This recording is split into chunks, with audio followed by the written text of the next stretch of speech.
Me, check.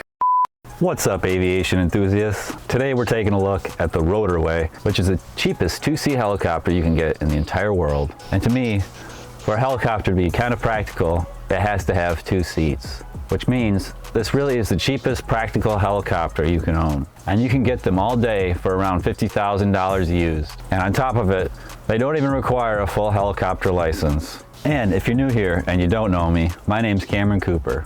I'm a former aircraft mechanic turned YouTuber, and you are watching Relative Motion, the channel all about showing you the coolest means of getting people from place to place. And at any point in this video, if you like it, I would hope you consider subscribing down below, because this is a new channel and it's a great way to help new videos come your way.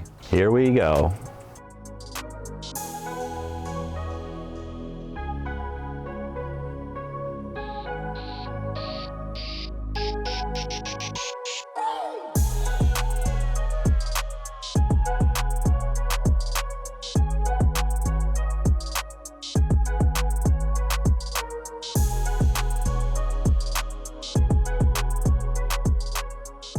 The Rotorway helicopter came in many versions, but in this video we're going to focus on the model 162F, and a used one of these tends to go for around $50,000 today, which in the world of two-seat helicopters is an absolute bargain. And as cool as single-seat helicopters are, they aren't really what I would think of as a traditional helicopter, not being able to take any passengers along with you. And the 162F is the cheapest helicopter that you can take another passenger along, because if you had a helicopter, who wouldn't want to show it off to their friend, or of course, the ladies? Oh yeah.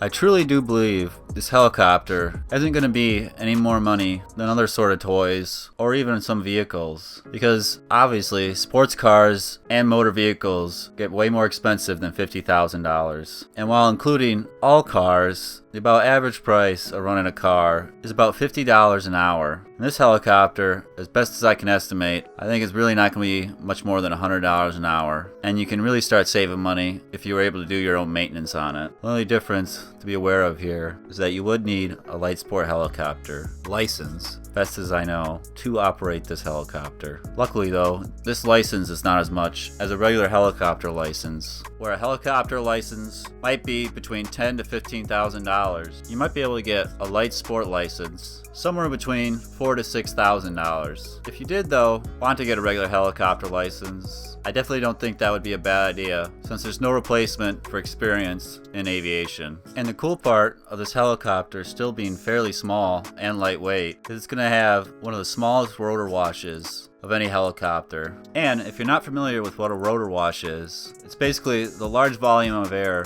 that the helicopter is constantly pushing down and almost making it feel like you're in a wind tunnel. The biggest problem with a rotor wash is when you come to land, especially in a spot that's not necessarily for helicopters, you can start blowing things around on the ground and even potentially causing damage. So obviously, the smaller the helicopter, the easier it is to get in anywhere, which is super cool, because to me, even though it might not look like it, this is almost the modern flying car, since I think it's within the price range of a lot of people, and could give you the ability of basically having a flying car that you could leave right from your house. And there's not much more cool of an idea than that. That does get me to one of the downsides of this helicopter. Best I can tell, this helicopter is exactly 8 feet tall, which I talked about before, especially having a two-bladed rotor. It'd be super awesome if you could put this right in your garage, and it's right on the edge of being able to do that. The problem is, I would imagine when you put ground handling wheels on the Rotorway to move it into the garage, it actually makes it just a tad taller. If you really look, you might be able to get right up to an 8-foot garage door, but best of my knowledge, you're going to have to go to a larger garage,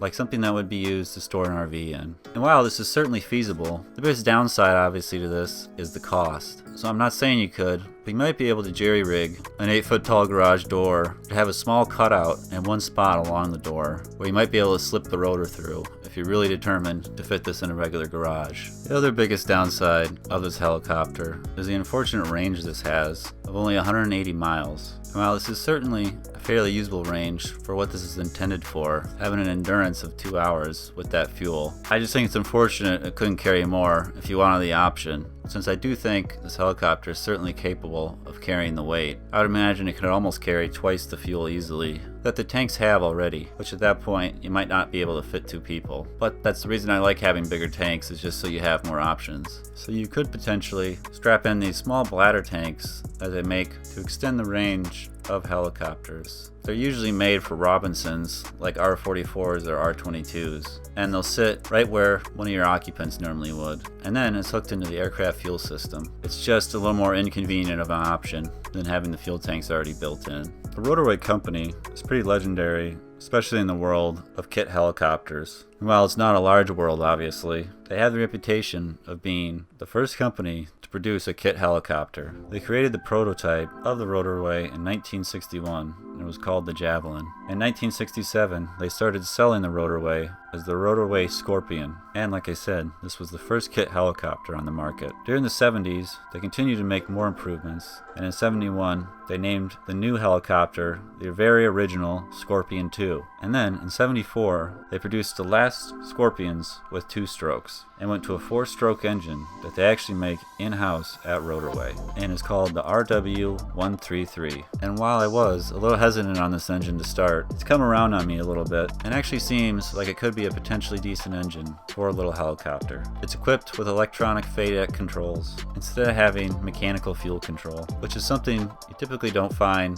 until you get into jet engines. So it's pretty cool to see on this little piston engine. And it's just also cool to have an engine built from the ground up to be put in a small helicopter. I really don't think there are many engines like this, if there even are any at all. So when they put the RW133 in the Scorpion, they renamed it again, a very original name, of the Scorpion 133. The Scorpion 133 eventually turned into what is kind of the modern Rotorway that we know today. And this was called the Exec 90. This model had several changes, the biggest one being why I think it kind of resembles the one we know today, is they made this helicopter with aesthetics in mind, which for some reason is kind of rare on these small helicopters. So it has a very clean look, similar to the Cabri G2, which I've talked about on this channel before. But that helicopter, like the modern Rotorway, has an enclosed engine on the back, giving it that really clean look that I was talking about. The Exec 90 also had some models that actually had an asymmetric airfoil on the rotor blades, which I'm not going to go into here, but it's fairly rare on helicopters, and most blades on helicopters are symmetrical,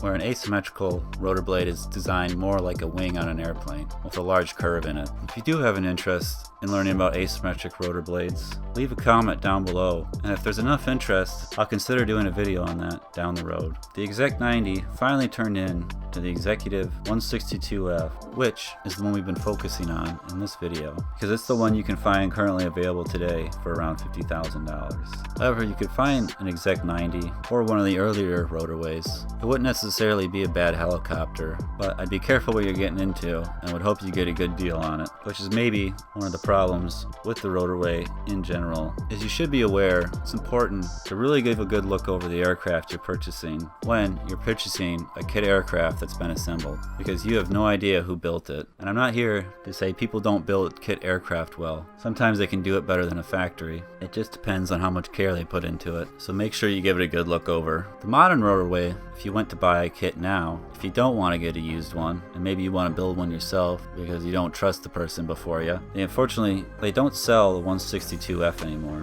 but they do now sell the A600 Talon, which is an upgraded version of the 162F. But the biggest change worth noting, I think here, is that the A600, as far as I know, actually comes with a turbocharger on the RW133 engine, which I'm a big fan of, especially in helicopters, because the biggest thing this is going to give you is better performance at higher altitudes, which is ideal, obviously, in a vehicle that flies around. So that's a really cool option to see the A600 have. But the unfortunate part of the A600 is you're not going to get it for the price of a used 162. A new kit version of an A600 from Rotorway is about $150,000, so it's going to be about 3 times the cost. But regardless of which model you like, I hope you think the idea of a helicopter that you can still carry people around in and is affordable to almost anybody is really awesome. And if you do, I'd really appreciate a thumbs up down below, and I certainly appreciate you making it to the end of this video. Thanks so much for checking out Relative Motion, and until I see you next time, I'm Cameron Cooper, and you've been watching Relative Motion.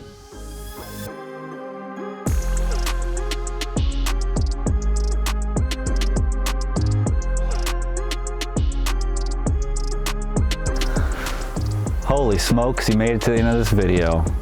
If you want to check out another video like this, maybe click up here. That's a video YouTube uses its fancy algorithms to figure out what would be best for you. Or you can do a deep dive on an entire season right here on the bottom. Check it out.